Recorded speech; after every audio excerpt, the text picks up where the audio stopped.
Hello, knowledge seekers. In this episode of 20-Minute Books, we're delving into The Cold War by Robert J. McMahon. Published in 2003, this gripping book gives us a comprehensive view of the geopolitical struggle that spanned the second half of the 20th century. Starting from the immediate aftermath of World War II, McMahon masterfully guides us through the progression of the Cold War, dissecting its roots and pivotal moments. McMahon is a respected American historian and scholar, specifically acclaimed for his work on the Cold War and U.S. foreign relations. Currently a professor at Ohio State University, he has authored numerous books, including The Cold War in the Third World, Colonialism and Cold War, and The Cold War on the Periphery. This episode is a must-listen for history enthusiasts, students of military strategy and foreign relations, and anyone keen on understanding one of the defining conflicts of the 20th century. Let's uncover the historical layers of the Cold War together in this episode of 20-Minute Books.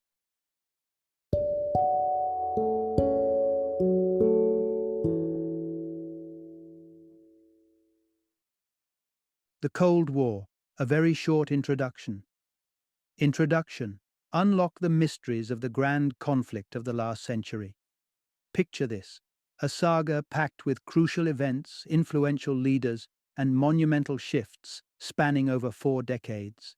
The list seems endless, from the space race, the Korean War, the Suez Crisis, to key figures like Harry Truman and Nikita Khrushchev. Yes, you've got it right. We're journeying through the Cold War, the defining conflict that shaped the second half of the 20th century, leaving its indelible mark on nearly every part of the world. But wait, let's pause and ponder. What is the essence of the Cold War? What ignited this global feud? How and why did its flames reach far and wide? And ultimately, what quenched it? This narrative is dedicated to answering these profound questions and more. Through this audio journey, you'll discover the critical role that Germany played in kick-starting the Cold War, explore why the battlegrounds then expanded into Southeast Asia, and understand why a significant part of this conflict unfolded in the developing world. So, ready to decode history and unravel this intricate web? Let's dive in. Part 1. Amidst the ruins of World War II, the Cold War takes its first breath. Imagine the year 1945. Large parts of Europe and Asia were nothing but scarred landscapes, the devastating aftermath of the 6-year-long World War II. With 60 million lives lost, nearly the same number displaced and homeless, cities like Tokyo, Vienna, Manila, Cologne, Dusseldorf, and Hamburg were mere skeletons of their past, a grim testament to the war's wrath. But it wasn't just the physical that lay in shambles. The world's international order, for centuries dominated by Western European nations, had been shattered, giving way to 2 rival superpowers, the United States and the Soviet Union. Rising from the ashes of this destructive war, their rivalry laid the groundwork for a new kind of conflict, the Cold War. So, what fed this discord between the US and the Soviet Union? Well, it all hinged on ideological differences.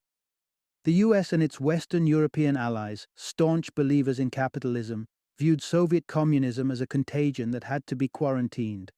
This led to almost 2 decades of economic pressure and diplomatic isolation imposed on the Soviet Union, starting from its inception in 1917. However, World War II found these rivals reluctantly allied against a shared enemy, Nazi Germany. But don't mistake this for a budding friendship. The alliance was nothing more than a marriage of convenience, marred by disagreements even on war strategies. The Soviet Union, struggling against the formidable Nazi invasion, wanted the US and UK to open a front against Germany immediately.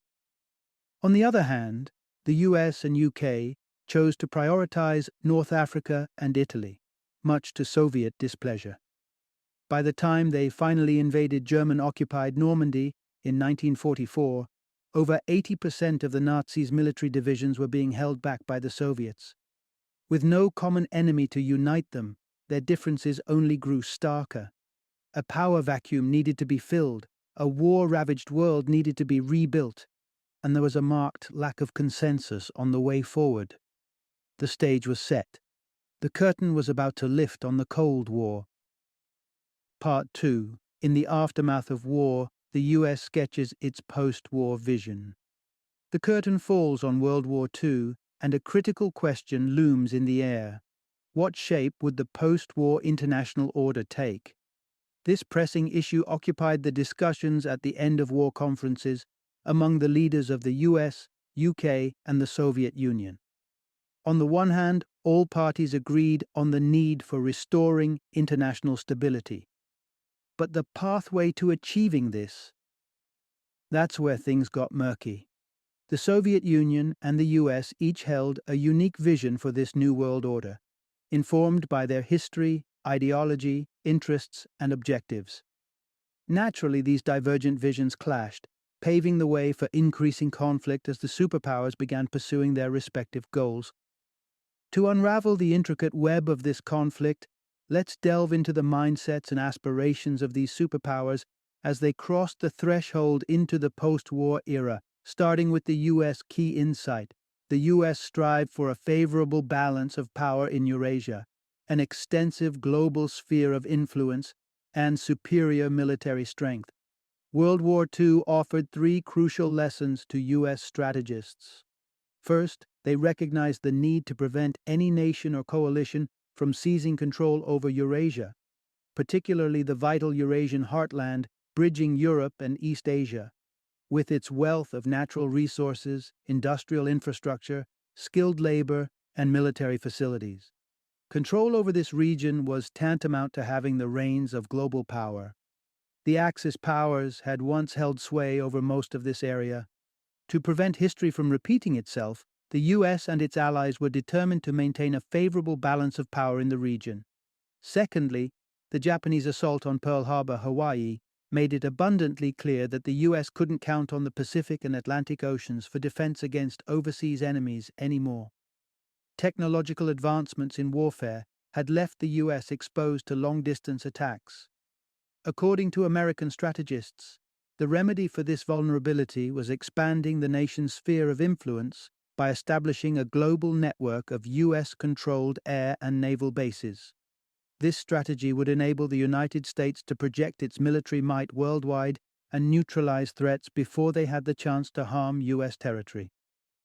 The final lesson from the war: to pull off these ambitious plans, the US needed to uphold its superior military strength. And that brings us to our next segment. Part 3: Power and Prosperity. The twin pillars of America's post-war strategy. The end of World War II found American strategists eager to establish global military dominance. Their grand plan required a series of interconnected objectives. First off, an unmatched Navy and Air Force was an absolute must, complemented by an imposing military presence in the Pacific. They also needed the US to remain the indomitable force in the Western Hemisphere. It was also crucial for the US to take a leading role in the post-war occupation and restoration of the defeated Axis countries, Italy, Germany, and Japan, to prevent them from becoming adversaries again. Lastly, they aimed to safeguard their monopoly on the deadliest weapon in their arsenal, the nuclear bomb, a tool of destruction only they possessed at the time. However, military might was only one side of the coin in the American strategist vision for the post-war world order. The next insight: the US aimed to couple its global military power with multilateral economic relationships based on free trade. US political and business leaders were set on removing international barriers to trade, investment, and currency conversion, to allow the free flow of goods and money across the globe. Their belief was simple: an economically open world equated to a more prosperous, peaceful, and stable world. Their logic rested on the premise that economic barriers fuel rivalry and conflict between nations, with World War II serving as the most extreme example. Conversely, they thought free trade would bring capitalist nations closer, fostering a network of multilateral economic relationships and allowing capitalism to thrive, bringing widespread benefits. Sure, this vision carried an air of idealism, but it was not without self-interest. By the end of World War II, the US stood as the world's leading capitalist nation, producing half of the globe's goods and services. With unrestricted global trade, the US stood to gain considerably. Moreover, US strategists believed that prosperity under capitalism would render communism less attractive to the masses in Western Europe and Asia. This would help keep communism from spreading and potentially sparking unrest or revolutions, thereby destabilizing the US-led world order. Thus, American strategists saw their economic and military objectives as inextricably linked. A mix of unrivaled military power and collective capitalist prosperity would not only reinforce the order they envisioned, but also dissuade any opposition or threats to it. Part 4. Securing the Realm: the Soviet Union's post-war objectives. As World War II neared its end, the US got a head start on its post-war plans. In late 1944, it laid the groundwork for a world underpinned by free trade, with a string of economic agreements at the Bretton Woods Conference. This paved the way for the formation of the International Monetary Fund and the World Bank. By 1946, the U.S. State Department had drawn up a comprehensive map of essential sites for U.S. military bases, featuring locations in Ecuador, Panama, Peru, Cuba, Canada, Greenland, Iceland, Senegal, Liberia, Morocco, Burma, New Zealand, and Fiji. Most of the world's leading powers were slowly falling into step with the US's global vision. The UK and France embraced this willingly, while defeated enemies like Germany and Japan had little choice. But there remained one major stumbling block: the Soviet Union, with its contrasting post-war vision. The main takeaway? The Soviet Union sought to protect itself by keeping Germany weak and creating a buffer zone in Eastern Europe. The Soviet Union had paid a heavy price during World War II, with the loss of at least 25 million lives, many during the Nazi invasion of their territories. This invasion saw the Nazis occupy 9 out of the 15 Soviet republics and lay waste to 1,700 Soviet cities and towns, 70,000 villages and hamlets, 31,000 factories, and millions of acres of crops. Rewind 25 years, and the same regions were invaded during World War I, when they formed part of the Russian Empire. The common denominator on both occasions was Germany, and the invasion route was via Poland.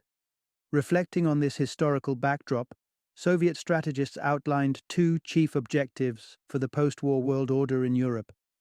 Firstly, they intended to keep Germany weak to eliminate any future threats. Secondly, they planned to construct a buffer zone around their territories, with a particular focus on Poland, but also including the other Eastern European countries that bordered the Soviet Union.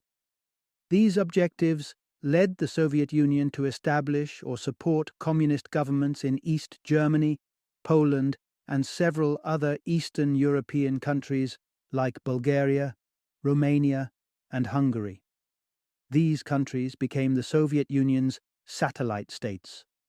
This clash of visions for the post-war world order between the Soviet Union and the US set the stage for the ensuing Cold War, a narrative we will delve into in the next segment. Part 5. How discord over post-war Germany fueled the beginnings of the Cold War in Europe. The conundrum that plagued both the US and the Soviet Union as World War II drew to a close was this: what should be done with Germany? This wasn't a theoretical question, as both superpowers had substantial stakes in the matter. The western half of Germany was under the control of the US and its allies, while the Soviets held the eastern half. In talks towards the end of the war, both sides tried to reach consensus over whether and how to reunite the divided Germany. However, they ended up agreeing to disagree, and so began a new chapter in history. The core point here: disagreements over the fate of post-war Germany sparked off the Cold War in Europe. For American strategists, Germany was a pivotal piece in their vision for the post-war global order.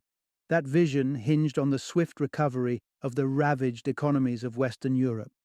Without these nations bouncing back, the US would be left without formidable military allies or trading partners in Europe. And a key factor in fueling this recovery was a resurgent US-aligned Germany, equipped with industrial infrastructure, a skilled workforce, and technological prowess capable of driving Europe's economic growth. However, this idea of a powerful Germany was in direct conflict with the Soviets' post-war aspirations. They wanted a world where the threat of another German invasion was non-existent. Meanwhile, American strategists were apprehensive that, unless the US oversaw the rebuilding efforts, a united Germany might eventually veer towards the Soviet Union or declare neutrality. They decided that maintaining a divided Germany was a lesser risk. Stalemate ensued, and the US and Soviets grew progressively hostile towards each other, starting over Germany, but rapidly encompassing wider Europe. From 1946 to 1949, the US reinforced its economic and military ties to Western Europe through the inception of the North Atlantic Treaty Organization, or NATO, and the execution of the Marshall Plan, a $13 billion aid scheme. Meanwhile, the Soviets tightened their grip over Eastern Europe, intensifying political control over their eastern satellite states, orchestrating a communist coup in Czechoslovakia, and quashing anti-communist resistance in Hungary. By the close of 1949, East and West Germany were separate entities, with a Soviet-leaning government in the east and a US-affiliated one in the west. The so-called Iron Curtain had descended over Europe, splitting the Soviet-dominated East from the US-led West, and thus the Cold War was set in motion. Part 6. The Rise of Communism in Southeast Asia, a fresh battleground for the Cold War. As events unfolded in Europe, the US and the Soviet Union found their worst apprehensions seemingly turning into reality. For the Soviets, it was the perceived threat from a resurgent West Germany, the more economically potent half of their previous nemesis. Reeling from the war's impacts, it was now quickly rebuilding with the backing of the US and its allies.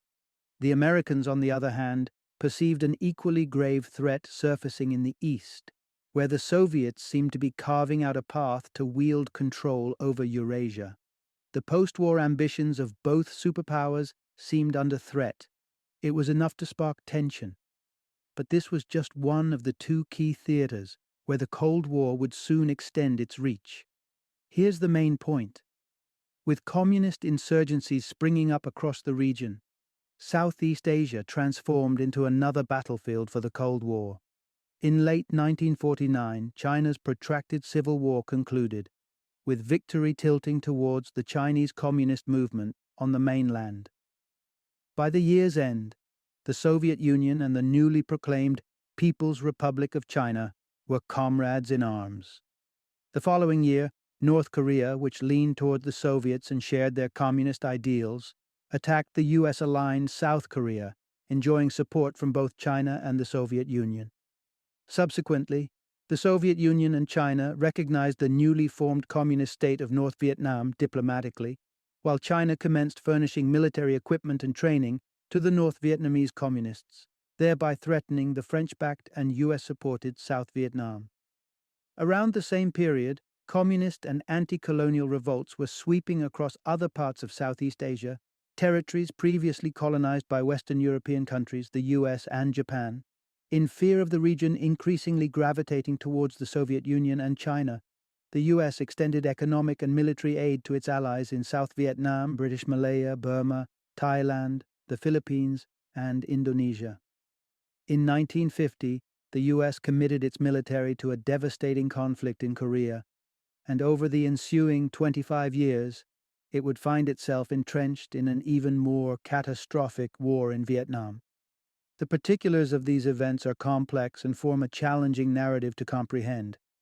However, stepping back reveals a larger, more graspable picture. Part 7. Third World Territories, the forefront of the Cold War battleground. What made Southeast Asia pivotal to the Soviet Union and the US starting from the 1950s? Essentially, given their existing enmity stemming from events in Europe, the expansion of the conflict into Asia perpetuated a perception that a blow to their opponent signified a win for them. The US envisaged the post-war landscape extending to East Asia, particularly Japan, whose economic sustenance depended on Southeast Asia as trading partners. If the majority of the region embraced communism and aligned with the Soviet Union and China, this vision would be at risk. Japan could even sway towards communism. Both sides were aware of this, fueling one to endorse communism and the other to resist it in the region. However, this is only a fragment of a broader narrative. The central point is this: the Cold War was predominantly waged in and over what was then referred to as the Third World. Despite these terms being regarded as outdated today, during the Cold War, the US and its allies were labeled as the First World, or the West, while the Soviet Union and its allies constituted the Second World, or the East. The remainder of the globe, encompassing most of Africa, Asia, and Latin America, was known as the Third World.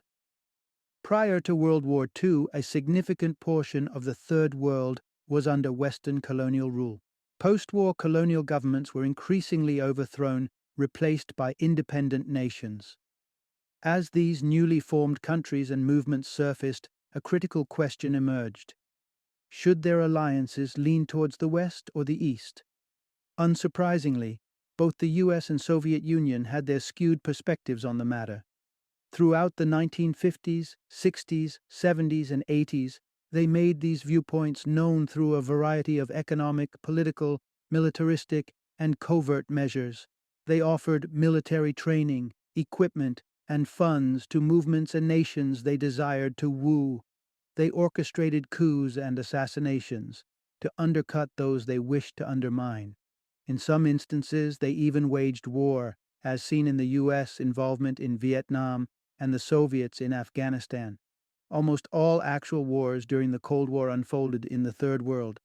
The spoils of these conflicts, economic resources, military bases, allies, and prestige went to the victors, whether Soviets or Americans, contingent on who emerged victorious. However, it was predominantly the inhabitants of the Third World who bore the brunt. Out of the estimated 20 million human lives lost during Cold War conflicts, a staggering 19,800,000 hailed from the Third World. Part 8. The finale of the Cold War, where it all started. Europe. In a nutshell, the remainder of the Cold War unfolded as a series of scenarios, more or less echoing the themes we've explored so far. Across Southeast Asia and the wider Third World, the US and the Soviet Union persistently sparred with each other, indirectly, through their backing of pro-US or pro-Soviet regimes and movements. From the 1950s to the 80s, the conflict experienced periods of ebb and flow, witnessing moments of heightened and reduced tensions between the superpowers. Occasionally, these crises escalated to a degree that almost nudged the nations towards the precipice of war. In the 1950s and 60s alone, points of contention flared up in Iran, Guatemala, Indochina, the Taiwanese Strait, the Suez Canal, Lebanon, Indonesia, Cuba, and the Congo. Did you notice the conspicuous absence of any European nations in this list? What transpired in Europe? Let's delve into the climax of the story. The main takeaway here is: the Cold War drew to a close in the very place it was kindled, Europe. Europe, particularly Germany, was the original hotspot of the Cold War. However, starting from the 1950s, it evolved into the most stable theater of the conflict. Apart from a few crises centering on Berlin, the situation remained comparatively peaceful, albeit frosty. To put it simply, each side was grudgingly content to let the other maintain its sphere of influence in its half of Europe. The two superpowers and their European allies were heavily armed, rendering any direct confrontation a path to catastrophic devastation for both parties. This became all the more apparent when the Soviets developed nuclear weapons and both sides were sucked into an arms race in the 1950s and 60s. In addition to significantly boosting their conventional military forces, each side amassed an increasing number of nuclear missiles to either keep up with or outpace the other. By the end of the 1960s, each had stockpiled thousands of nuclear missiles. If they were to engage in an outright war, they'd effectively obliterate each other, a dire scenario termed as mutually assured destruction. Given this reality, neither side was eager to risk a direct conflict, making the prospect of either side launching an invasion on European soil increasingly far-fetched. In the 1980s, Soviet leader Mikhail Gorbachev concluded that it was futile to keep draining resources to protect against an invasion that was unlikely to occur. In 1988, he scaled back the Soviet Union's armed forces, reduced its military footprint in Eastern Europe, and eased its hold on the region. Within a span of a year, its former satellite nations commenced declarations of independence and, by 1990, Germany was reunited. The Cold War had drawn to a close, and the Soviet Union itself unraveled the following year. Final summary. The central message is this. The Cold War originated from a contest between the US and the Soviet Union, each vying to shape a new international order in the aftermath of World War II. The contention was fueled by national security concerns and geopolitical aspirations of the two superpowers.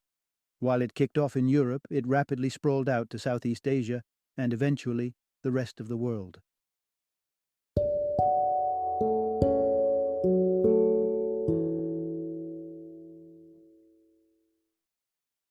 Thank you for joining me today on this journey of learning and discovery as we explored the insights of another thought-provoking book in our growing library of knowledge. If you've enjoyed our time together, please take a moment to follow our podcast, give us a 5-star rating, and share 20-minute books with other knowledge seekers. Your support truly means a lot. Don't forget to join me again in the next episode, where we will delve into another enriching book. Until then, happy reading and happy listening.